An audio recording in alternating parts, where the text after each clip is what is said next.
Tujuan video ini adalah agar orang tua tidak menjadikan anak sebagai ajang eksploitasi. Oleh karena itu, ada 3 tahapan yang akan kita bahas, yaitu 4 periode perkembangan pengasuhan, yang kedua, 3 kebutuhan dasar anak, dan bagaimana pengasuhan yang tepat. Parents Hebat mempersiapkan generasi sehat akal, sehat mental. Assalamualaikum warahmatullahi wabarakatuh. Apa kabarnya Ayah Parents Hebat? Ayah Bunda bersyukur kita sebagai orang tua dikaruniai oleh Allah putra-putri dan buah hati.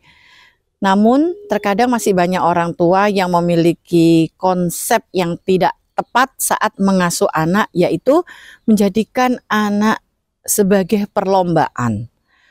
Orang tua sangat ingin anaknya nampak unggul ataupun lebih hebat dari anak orang lain. Tahukah Ayah Bunda bahwa di setiap fase perkembangan anak-anak kita akan dihadapkan dengan tantangan masing-masing. Masih ingat ada 4 fase pengasuhan anak-anak? Dimulai dari usia 0 sampai 7 itu adalah tahapan pertama, 8 hingga 14 tahun, 15 hingga 21, dan 22 hingga 28. Itulah yang 4 tahapan pengasuhan perkembangan anak. Bun, manakala kita sudah menguatkan fase pondasi anak-anak, di manakah usia fase pondasi ini?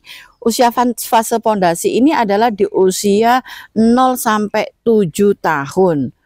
Maka di saat fase pondasi ini beres, semua pendidikan yang kita berikan sudah baik, sudah benar, kita telah memberikan pendidikan secara maksimal, serius dan kencang, maka yakin Ayah Bunda bahwa di fase selanjutnya kita akan lebih mudah untuk menjalani tantangan di fase perkembangannya. Lalu apakah kebutuhan anak-anak di fase pondasi ini, di golden year ataupun golden age ini? Kita lihat bersama-sama. Yang pertama yaitu asah. Asah di sini adalah pemenuhan kebutuhan otak dan syarafnya. Otak dan syaraf ini harus banyak distimulasi, Bun. Mengapa demikian? Karena memang ini adalah salah satu kebutuhan dasar yang dibutuhkan anak agar anak-anak seperti yang kita inginkan. 1, dia mandiri. 2, dia kreatif. Kemudian 3, dia produktif. Dia mampu mengontrol emosi. Nah, kebutuhan ini, kebutuhan asah ini, Bun, semuanya tentu harus distimulasi sejak awal. Diberikan oleh ayah dan ibu sejak awal, sejak dia dilahirkan. Yang kedua adalah asih.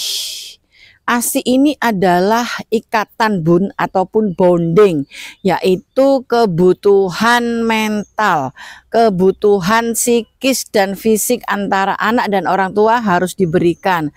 Mengapa demikian? Karena mental ini merupakan jaminan anak, salah satu jaminan anak agar dia bisa survive hidup di masyarakat.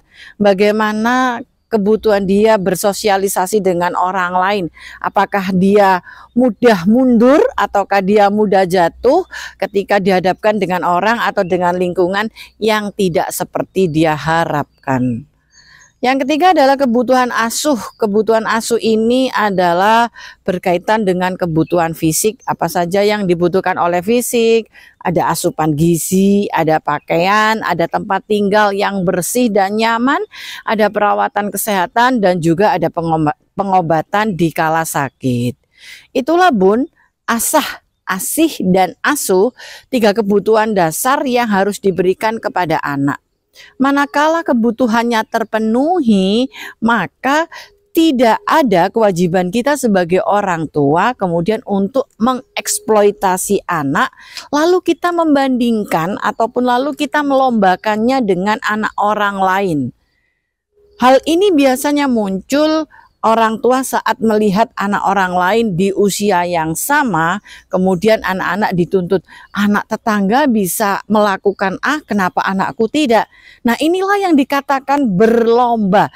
Inilah yang dikatakan seolah-olah mendidik anak antara satu orang tua dengan orang tua lain itu yang tanpa ada pengumuman perlombaan, Orang tua berlomba-lomba agar anaknya nampak lebih unggul daripada anak orang lain. Maka sangat-sangat tidak bijak, sangat-sangat tidak tepat apabila kebutuhan anak-anak di usia ini, lalu pemenuhannya, lalu pendidikan yang kita berikan kepada mereka, kita jadikan landasan agar mereka memenuhi ekspektasi ataupun kebutuhan kita sebagai orang tuanya untuk dibuat bangga oleh anak-anak. Bagaimana pengasuhan yang tepat? Seperti yang sudah dijelaskan bahwa mari kita berikan apa yang dibutuhkan anak, bukan yang diinginkan anak, apalagi yang diinginkan oleh orang tuanya. Di setiap fase perkembangan anak-anak, setiap fase pendidikan anak-anak, kita akan dihadapkan dengan tantangan yang berbeda. Dan setiap fase itu pula akan ada lonjakan tantangan yang akan dihadapi oleh orang tua. Maka kunci utamanya adalah kuatkan dulu kebutuhan, kuatkan dulu pendidikan di fase pondasi anak-anak. Maka di saat fase pondasi ini beres, di tahapan atau di fase perkembangan selanjutnya, orang tua tidak akan menemukan tantangan, halangan yang begitu berat. Karena apa? Karena pondasinya sudah kuat. Di mana fase pondasi itu, Bunda? Fase pondasi itu terletak di golden year, di golden age. Maka di usia inilah ayah bunda, di usia 0 sampai 7, maksimalkan pendidikan, kuatkan stimulasi, kuatkan mental anak-anak, dan berikan mereka kebutuhan sesuai usianya. Bukan, sekali lagi, bukan seperti yang kita inginkan, yang kita harapkan, apalagi yang kita banggakan. Maka tugas utama orang tua adalah menuntunnya, bukan menuntutnya. Semoga bermanfaat. Salam parents hebat.